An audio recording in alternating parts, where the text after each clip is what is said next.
Bonjour à tous et merci infiniment d'être avec nous sur FM Liberté, sur Afro Web TV. Vous êtes au bon endroit pour disséquer des thématiques qui vous intéressent. Et bien entendu, notre invité aujourd'hui, c'est Monsieur Nestor Kofi, vice-président Europe-Asie du PDC-RDA. Vous êtes aussi donc un proche du président de votre parti. Dites-nous, dans quelques instants, on va aborder les grandes questions concernant le nouveau gouvernement, si c'est possible, avec le PDCI RDA. Sinon, le 7 janvier dernier, le Premier ministre Robert Membré a présenté sa démission ainsi que celle de son gouvernement au président Alassane Dramane Ouattara, qui a été acceptée. Cette décision fait suite aux élections législatives qu'on vient d'assister. Ainsi donc, aujourd'hui, et oui, qui donne droit à M. Patrick Hachi aussi donc d'être le président de l'Assemblée. Alors, pour aborder cette partie, je veux qu'on aborde un peu plus la posture politique du PDC-RDA à la composition du prochain gouvernement. La première question concernant donc cette partie, quelle est donc la posture officielle de votre parti concernant sa participation ou non au prochain gouvernement? Bon, je vais citer le président Bidi, paix à son âme. Il dit laissez les sans-fleurs fleurir. Il y a beaucoup de spéculations concernant la participation ou non de notre parti au prochain gouvernement. Cette question relève exclusivement de notre président du parti. Moi, je ne peux pas répondre à sa place parce que le PDCI est organisé en sorte que le président, lui seul, et c'est quelqu'un de très responsable. Vous avez vu que même pour aller aux législatives, il a toujours pondu un communiqué pour expliquer les raisons. Et je pense que s'il a été approché, il ne nous l'a pas encore dit, mais ça relève exclusivement de sa responsabilité.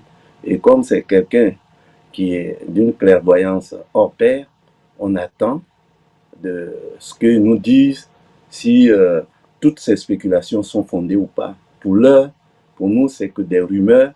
Et donc, moi, j'attends de voir, parce que le président Tidiane Thiam, comme je l'ai dit, n'a jamais fait une politique par procuration. C'est quelqu'un qui assume toujours ses responsabilités. Donc, à ce niveau, je ne peux rien dire parce que le parti ne m'a pas encore instruit pour me dire que on va ou pas. Et puis, bon, on n'a jamais vu ou entendu le président Ouattara parler d'un gouvernement d'ouverture ou bien d'un gouvernement d'union nationale. Donc, pour l'heure, bon, ce ne sont que des spéculations, je pense. Mais par contre, on voit d'habitude que les opposants sont invités à travailler avec le gouvernement sur certains postes ministériels. C'est pour ça que nous posons la question. Et donc, le PDC-RDS, est-ce que vous, véritablement, vous souhaitez intégrer, vous qui êtes vice-président, puisqu'il y a beaucoup de vice-présidents qui peuvent aussi avoir ce souhait pour intégrer donc dans la future équipe gouvernementale, ou préfère-t-il, donc, ou préférez-vous rester toujours dans l'opposition? Une question personnelle à Nous, vous. on préfère rester sur la ligne du président. Ce que le président va décider, on le soutiendra. Notre président est la seule boussole qui va nous dire, bon, on fait ci ou on fait ça. Tant que le président n'a pas parlé, au PDCI, ça serait, qu'on appelle, prématuré d'avancer des choses qui n'engagent d'abord que le président, et puis lui qui a eu les pouvoirs du Congrès souverain, c'est lui seul qui va nous dire ce qu'il y a lieu de faire. Mais sinon, en état actuel des choses, personne ne peut... on n'est pas des diseurs de bonne aventure. On ne lit pas dans les mares de café. Seul le président peut se lever et puis dire on y va ou on n'y va pas. Voilà. Donc, et puis comme le parti au pouvoir aussi n'a pas encore donné de signe pour dire que voilà, je veux... À l'époque du président Gbagbo, bon, il y avait eu un gouvernement d'ouverture et beaucoup de gens sont allés à travers les recommandations de leur parti politique. Mais moi, à l'heure actuelle, je vous assure que le président ne m'a pas encore dit et je ne pense pas que notre parti ait été contacté pour un gouvernement d'ouverture. Donc, pour l'instant, nous sommes dans l'opposition, pour l'instant. Monsieur Nestor Kofi, vu que vous êtes notre invité aujourd'hui, franchement et à la vérité, comment le PDCI RDA évalue-t-il sa force politique après les dernières élections législatives? Non, bon, comme je le dis, hein, les gens savaient que euh, en y allant, les gens, le pouvoir allait ramasser euh, tous les postes, mais on y est allé pour voir quel est notre réel bastion sur lequel on peut s'appuyer pour bâtir le futur. Et ça, moi, je félicite le président Thiam parce que sous lui, on a déjà eu 32 députés qui vont nous permettre de continuer le combat. Puisque la RLE va s'imposer à eux. Ils ont fait dans la foulée. Vous voyez, c'est des ruses qu'on a découvert, mais on était obligé d'y aller. D'abord, après la mascarade du 25 octobre, ils ont placé les législatives entre les deux grandes fêtes, entre Noël et janvier, le 27, pour distraire les gens. Dans la période où les gens étaient en train de faire la canne, ils savent bien que les Africains aiment le foot. Ils ont, le jour où ils donnaient le résultat, c'était un match phare de la Côte d'Ivoire. Toutes ces choses-là.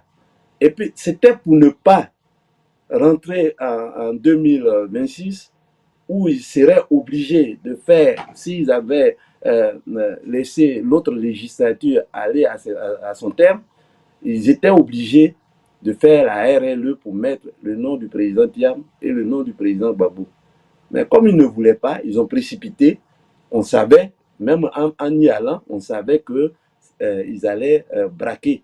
Mais il fallait qu'on sauvegarde nos bastions. Et c'est ce qui a été fait. Donc ça, le président Thiam a été clairvoyant. On a sauvé nos bastions. Il a quelques députés sur lesquels il peut s'appuyer aujourd'hui pour se projeter. Voilà.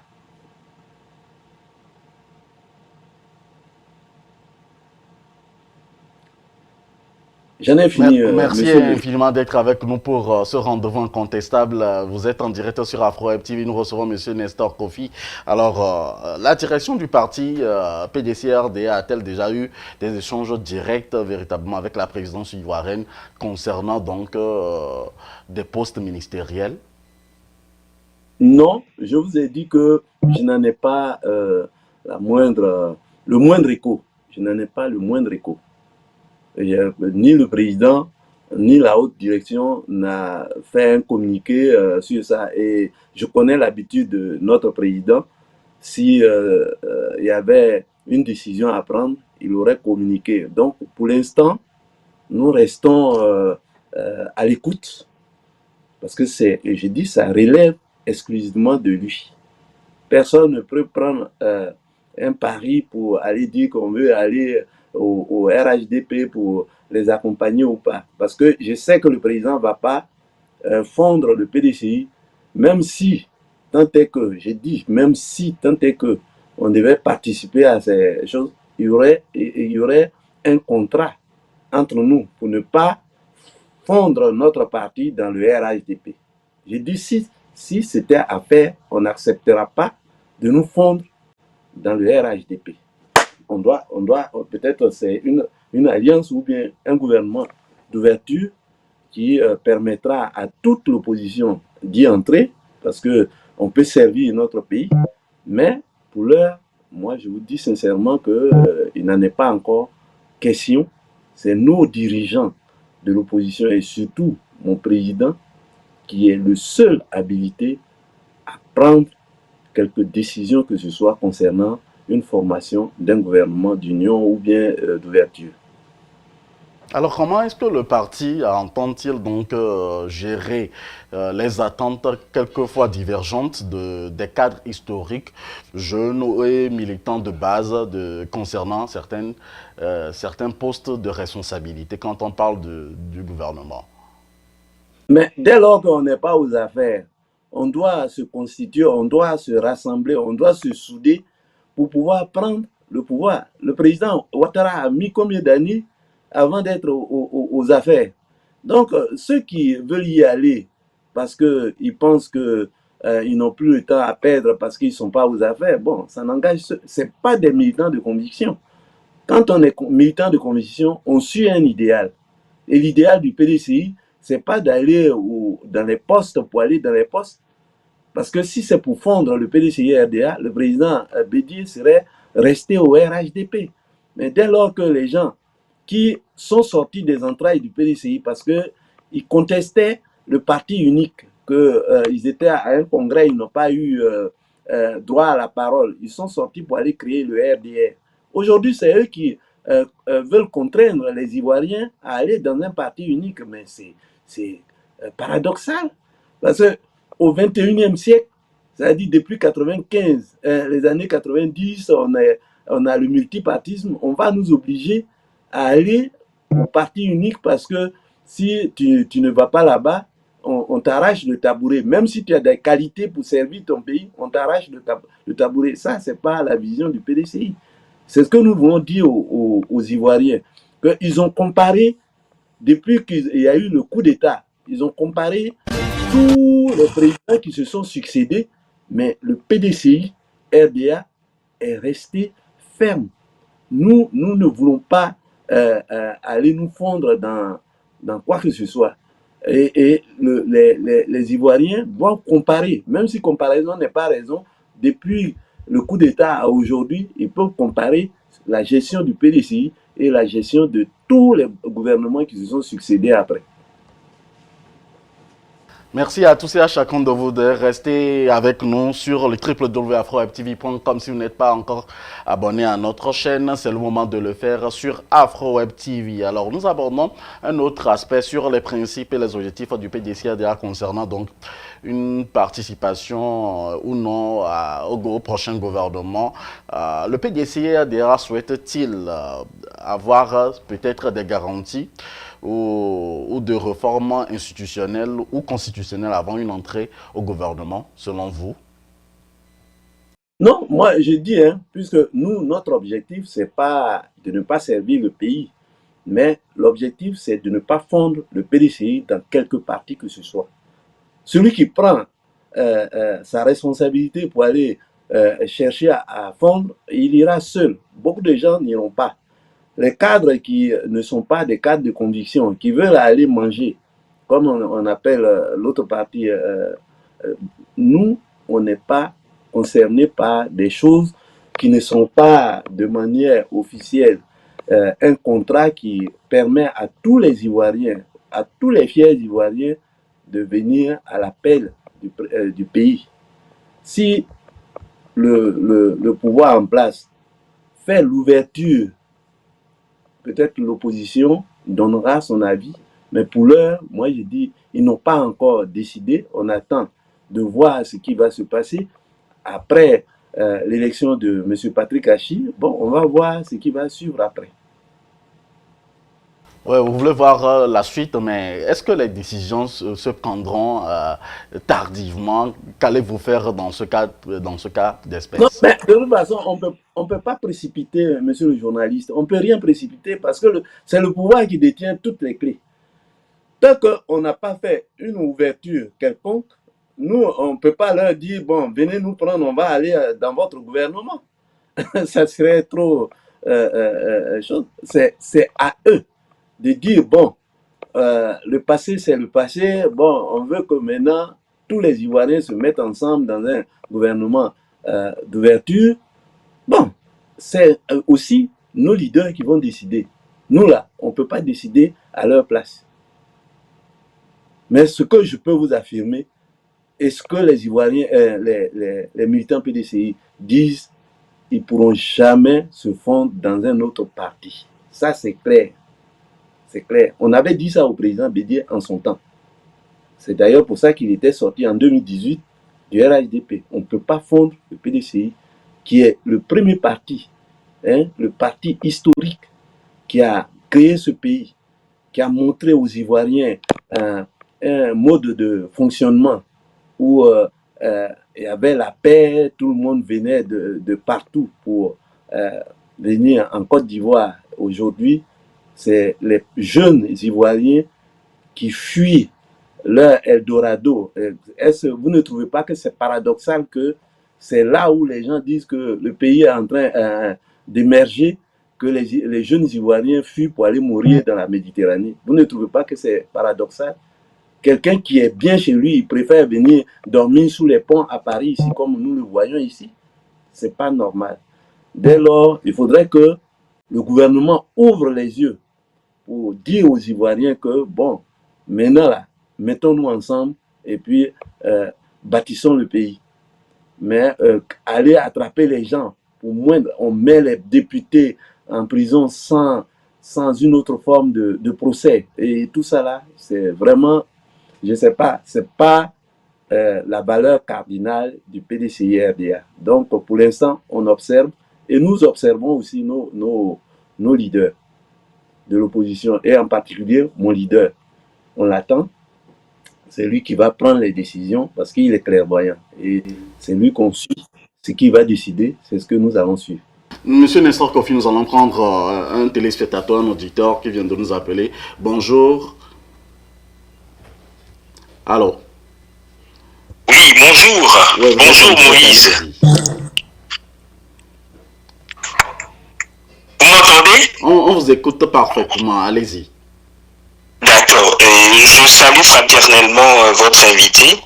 J'ai pris le débat en cours, mais c'est un sujet qui m'intéresse particulièrement. Togolais moi-même d'origine, je vois un tout petit peu l'évolution. Du point de vue économique, rien à faire, rien à voir. Mais on dit que l'économie doit aller avec la politique parce que si le pays, donc, c'est comme si en Côte d'Ivoire, Ouattara faisait tout, mettait en difficulté les partis d'opposition sous prétexte qu'ils développent déjà le pays. Donc on n'a pas besoin de débats contradictoires. Mais ce que j'observe, et c'est la raison pour laquelle je téléphone pour poser la question à mon ami, c'est que est-ce que la politique, le fait que les grands partis d'opposition n'aient pas participé aux dernières législatives, est-ce que finalement c'était un bon choix? Bon, c'est vrai, on a entendu à la veille des élections qui avaient un certain nombre d'irrégularités qui feraient que, mais Patrick Hachi, par exemple, je crois savoir qu'il a été élu dans le bastion généralement fidèle à Laurent Gbagbo.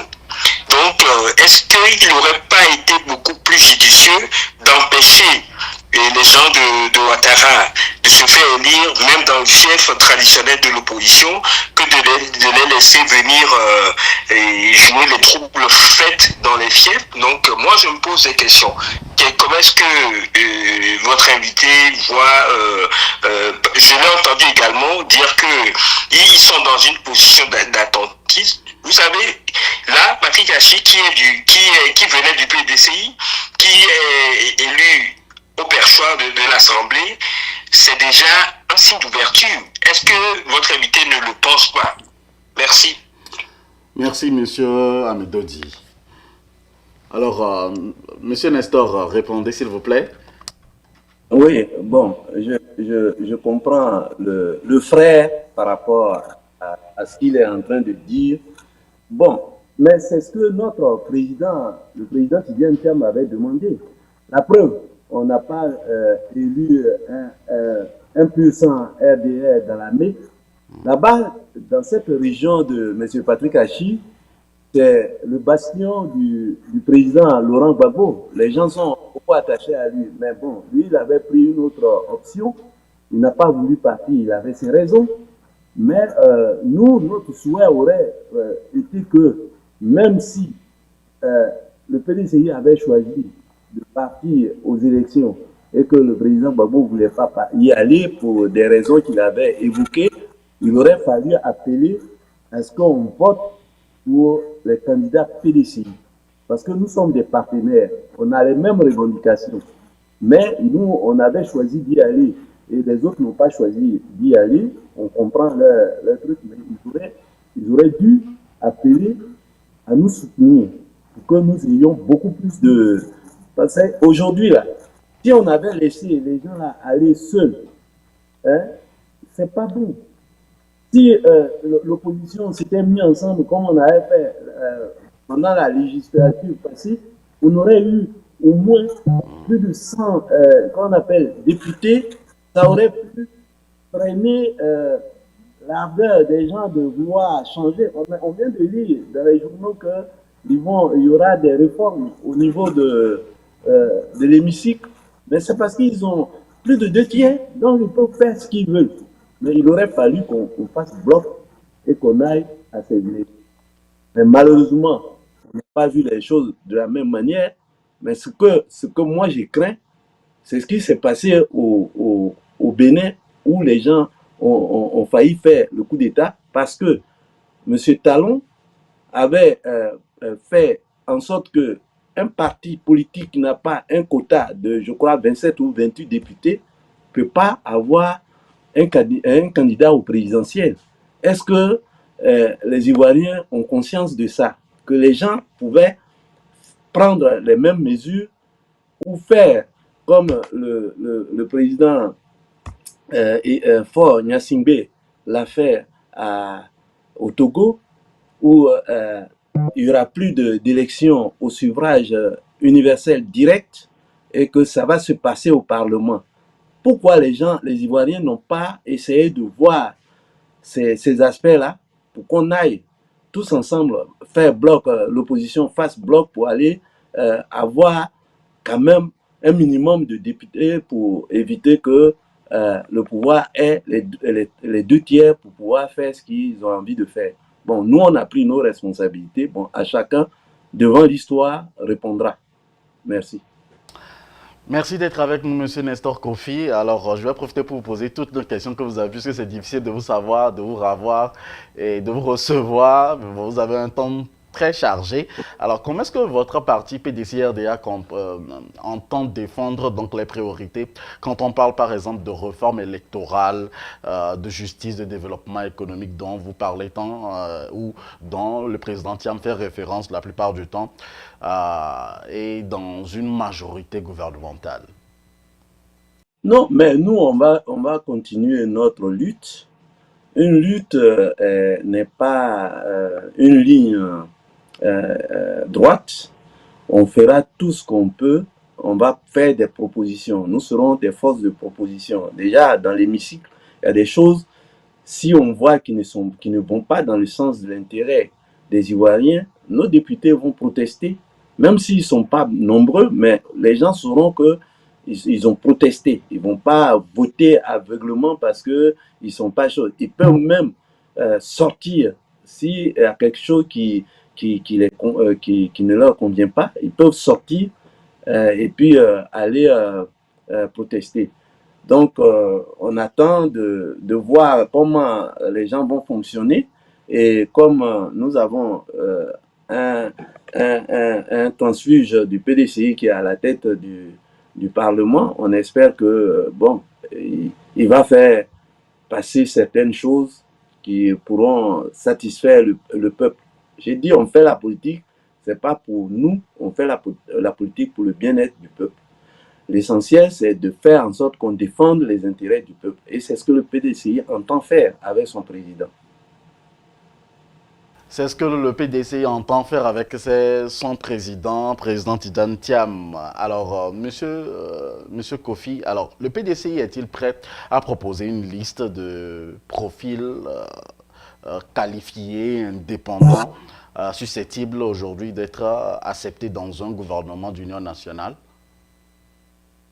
Non, moi, j'ai dit cette question relève exclusivement du président Tidjane Thiam. Tout à l'heure, quand on parlait, j'avais omis de vous dire une chose.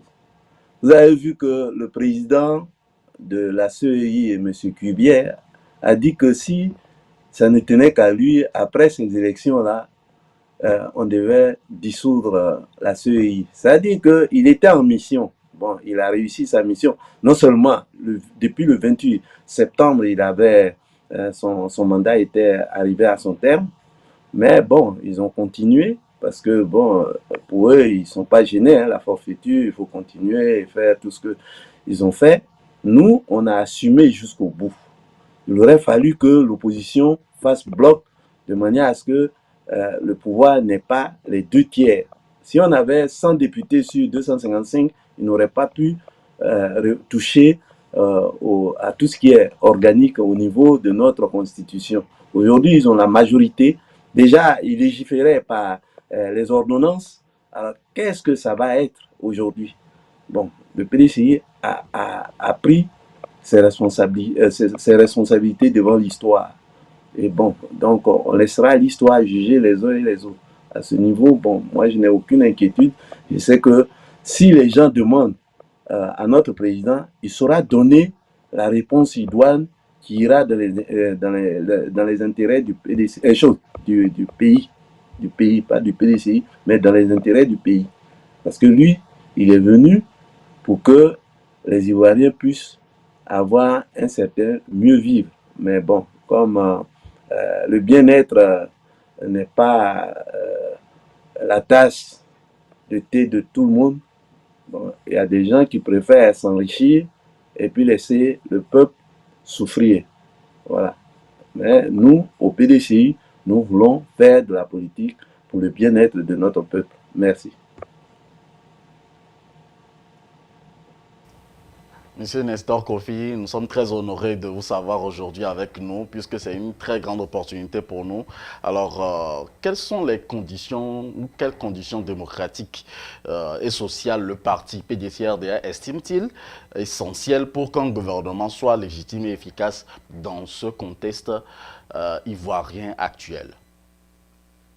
Non, comme je le dis, hein, le PDCI a déjà gouverné pendant plusieurs décennies.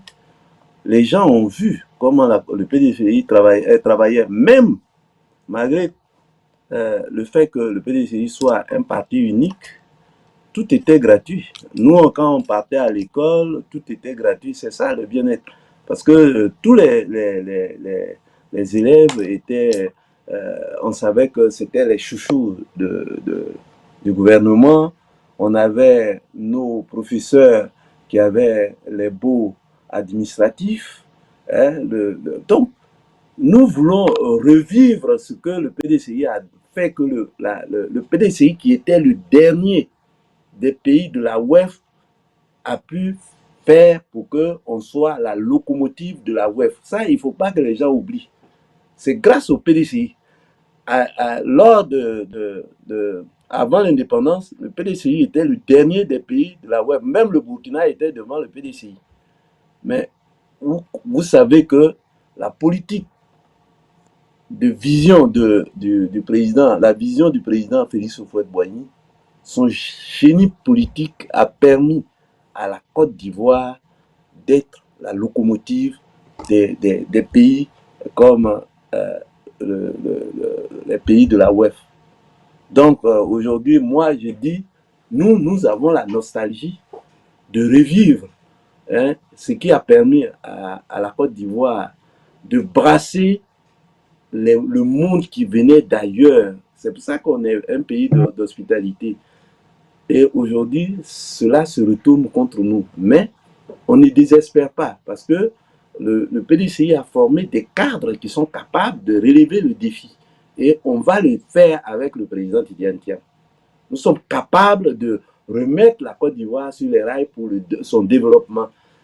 Je sais que la Corée du Sud nous a laissé partir, on ne pourra plus les rattraper, mais on pourra faire le minimum pour que les Ivoiriens puissent se ressentir fiers et dans un développement harmonieux. Certains militants estiment aussi que le PDCRDA a parfois manqué d'unité ou de cohésion stratégique. Comment et que répondez-vous à ces critiques internes? C'est ce que j'étais en train de dire, que être militant, c'est pas du bout des lèvres. Il faut être un militant de conviction. Il faut suivre des idéaux. C'est pour un idéal qu'on est venu au PDCI. Et dès lors que le parti prend des décisions oriente ses décisions, un militant, un vrai militant de conviction doit être bête et discipliné, c'est-à-dire que doit suivre la direction du parti et ne doit pas se lever et puis faire du n'importe quoi.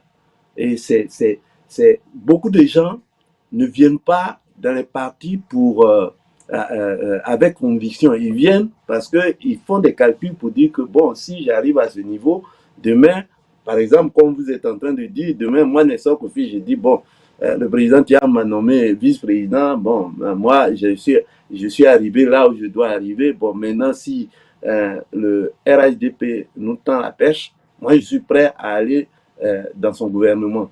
C'est pas ça le militantisme. Le militantisme, on a un idéal qu'on poursuit et on a quelqu'un qui est là, qui nous guide.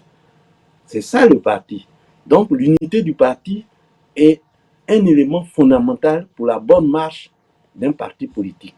Ce que nous exigeons aujourd'hui, c'est de dire à nos frères et sœurs, quand vous venez dans un parti politique, vous n'êtes pas obligé d'être là. Si demain vous n'êtes plus, vous n'êtes plus en phase avec les décisions du parti, vous pouvez partir ailleurs. C'est le multipartisme. Il y a beaucoup de gens qui sont partis du PDCI, mais le PDCI n'est pas mort. Mais venir et puis faire des crocs en jambes au parti de manière à scléroser le parti pour ne pas que le parti puisse avancer pour faire les choses, c'est vraiment déplorable. Et ça, le président va s'atteler à faire en sorte qu'il y ait la cohésion au niveau de notre parti. On va faire en sorte que les nominations soient plus des nominations de complaisance et puis de copinage, mais de faire en sorte que les méritants et les militants de conviction soient promus pour pouvoir réussir un parti politique comme le PDCI-RDA.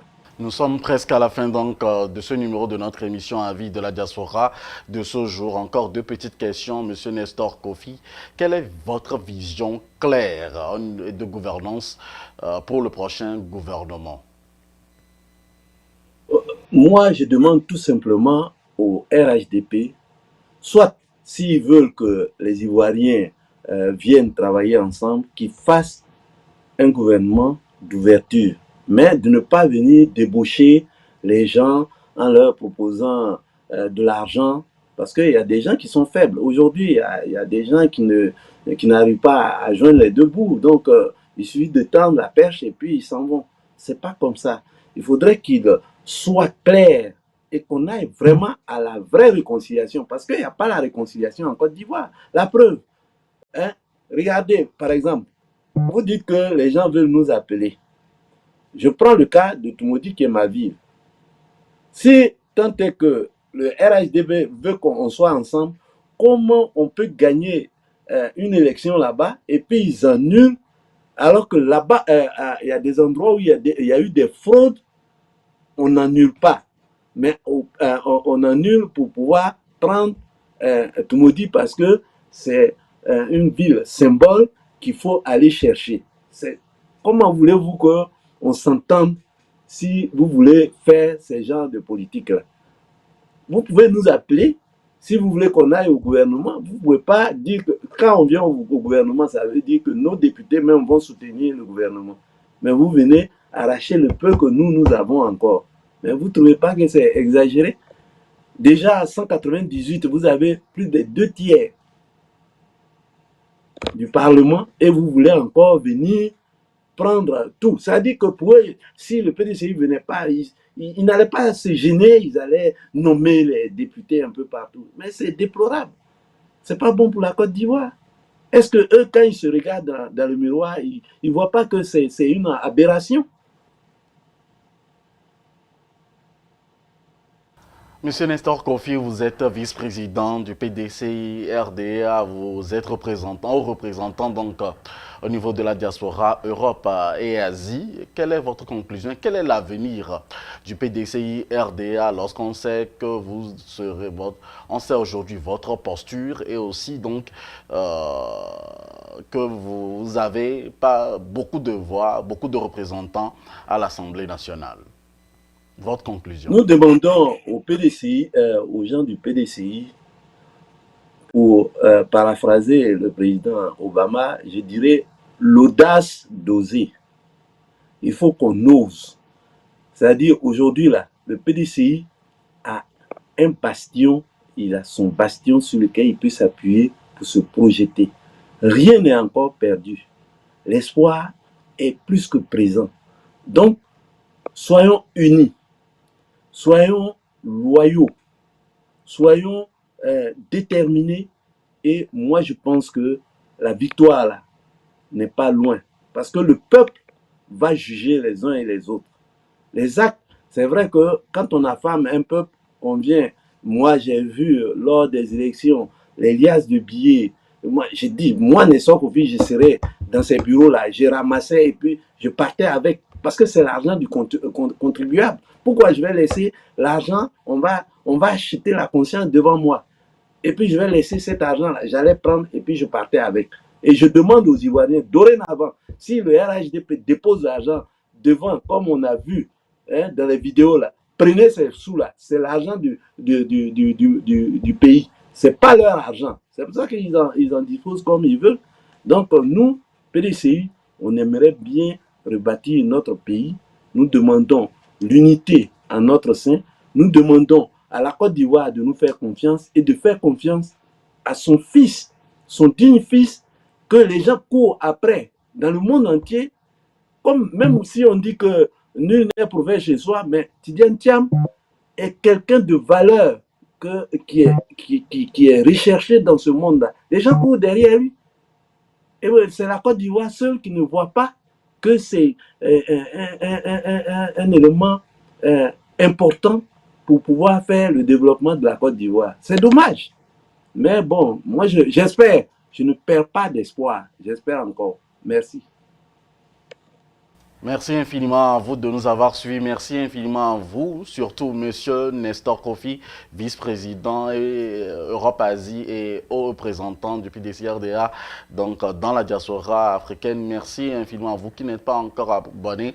C'est le moment de le faire. Abonnez-vous massivement. Faites-nous confiance et agrandissez la grande famille donc, des téléspectateurs, des amis internautes de votre émission Avis de la diaspora diffusée sur les antennes ici aux États-Unis. Et ensuite, ce que je voudrais dire, que nos portes sont ouvertes à tous les partis politiques et surtout donc à vous tous panélistes qui voudraient faire partie donc de la grande famille des panélistes de notre chaîne AfroWeb TV.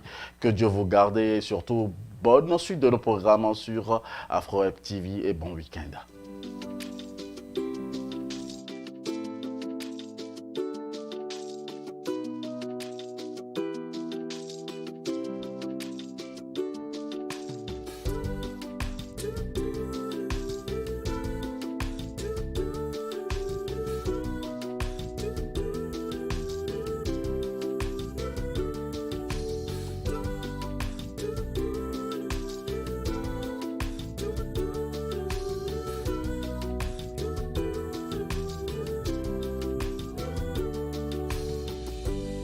Chaque semaine, la rédaction d'AfroWeb